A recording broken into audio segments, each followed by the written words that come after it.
L'aïeul et l'enfant. Couche-toi, mon enfant. C'est l'heure où la nuit sombre voit la chauve-souris tournoyer dans son ombre, comme un pâle lambeau dans le sein des remous. Au fond de la forêt, sur le noir rivage, David Chahut en mêle leur voix sauvage, au formidable cri des lugubres hiboux.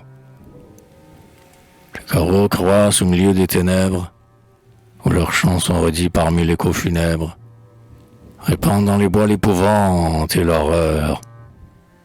À leur sinistre aspect, croyant que leur plumage, de l'ombre de la mort est l'effroyable image, les passants effarés frissonnent de terreur.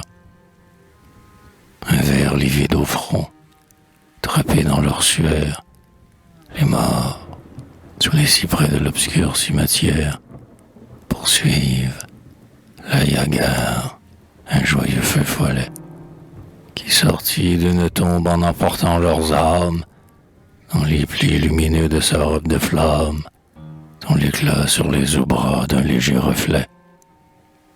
Des sylphes, des lutins, des goules, des fantômes, suivis par les follets, les ondines, les gnomes, vont gaiement explorer les gouffres de l'enfer. Le démon qui les guide est un dragon horrible. Son regard est farouche et sa voix est terrible. Il a des pieds fourchus armés d'ongles de fer. Les loups-garous velus sur les monts, dans la plaine, passent, vagues aux yeux, comme une ombre incertaine, et le guet farfadet danse au bord des marais. Les griffons planent au loin en gobant les étoiles, qu'on voit tomber du ciel à travers les noirs voiles, qui cachent les splendeurs des ombreuses forêts. Les esprits tapageurs que Lucifer rassemble, à sa voix, vont bientôt danser, hurler ensemble, tournoyant autour d'un immense chaudron, où bouillonne à grand bruit un horrible mélange de venin de crapaud, de bitume, de fange, de lave de volcan et de sang de dragon.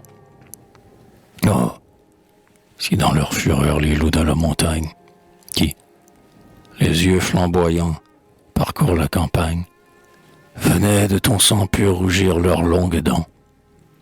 Si le vampire errant, ce monstre fantastique, qui naquit dans le sein de quelque tombe antique, t'emportait dans la fosse où résonnent ses chants.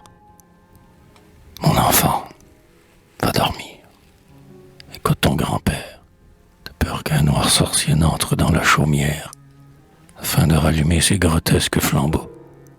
Qu'un vieux nécromant, dans sa ronde nocturne, ne vienne, accompagné de son chien taciturne, pour te faire briser la poudre des tombeaux. Comme il disait ces mots, sous l'effort de la rage, qui dans la nuit grondait, rugissait, faisait rage, Aïeul vit sur ses gonds le contrevent frémir.